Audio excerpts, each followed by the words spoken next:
Hello, readers. So yesterday we talked about similes and metaphors. Today we're going to be talking about alliteration and hyperbole. So if you have your notes from yesterday, go ahead and continue.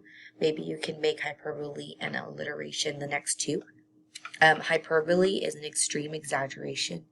I've been waiting forever. Obviously, you're not waiting forever, right? Because you're still going. And then alliteration is the first sounds repeated. So Dexter was digging deep down in the dirt. The D is repeating throughout the sentence. There is also a movie that I can think of called Mr. Popper's Penguins. Popper's Penguins are both P, and there's a lady in the movie also who can't help but pronounce words that start with P. So those are examples of alliteration.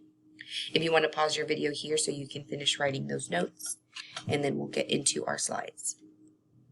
Our learning target is we will learn to decode figurative language. Our two examples are going to be hyperbole and alliteration.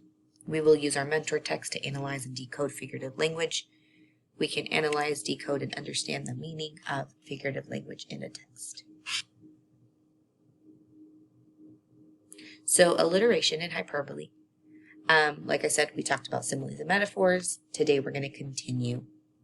So alliteration, again, is a repetition of beginning sounds. So Mr. Popper's penguins, Dexter digging deep down in the dirt. What do you notice? Sally sells seashells by the seashore. Eric's eagles eats eggs, enjoying each episode of eating. Towering, trembling pine trees. Hopefully you said something similar to the S's in that first sentence are repeating, the E's in the second, and then there's two words with T in the beginning. So, like I said, the words repeat. That means that this is an alliteration. Next, we're going to look at hyperbole, which is a deliberate exaggeration. What do you notice? I'm so hungry I could eat a horse. I've told you 1,000 times already, and I died laughing. So something that you should have noticed is hopefully you're not eating horses.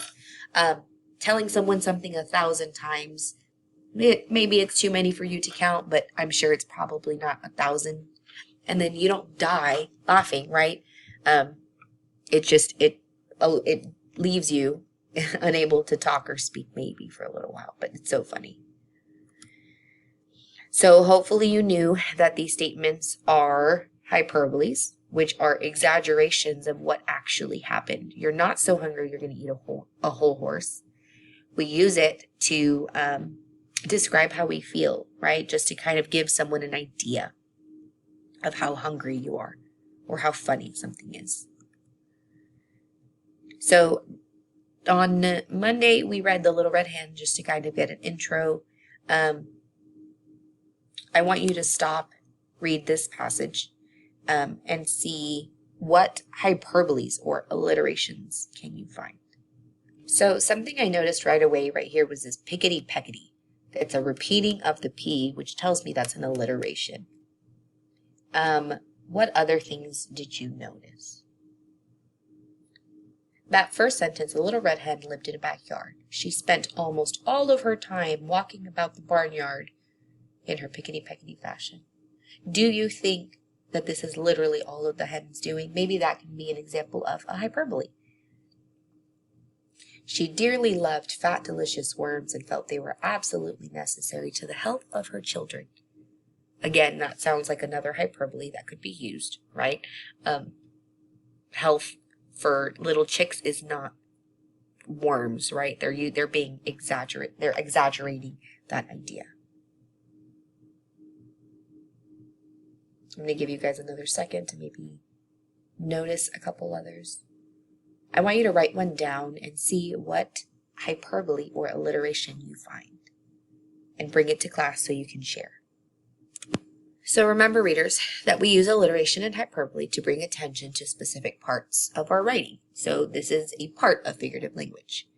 If you find a sentence or phrase in your independent reading that uses figurative language, I want you to show me. Your part of your assignment for today is to make sure that you find an example in The Little Red Hen.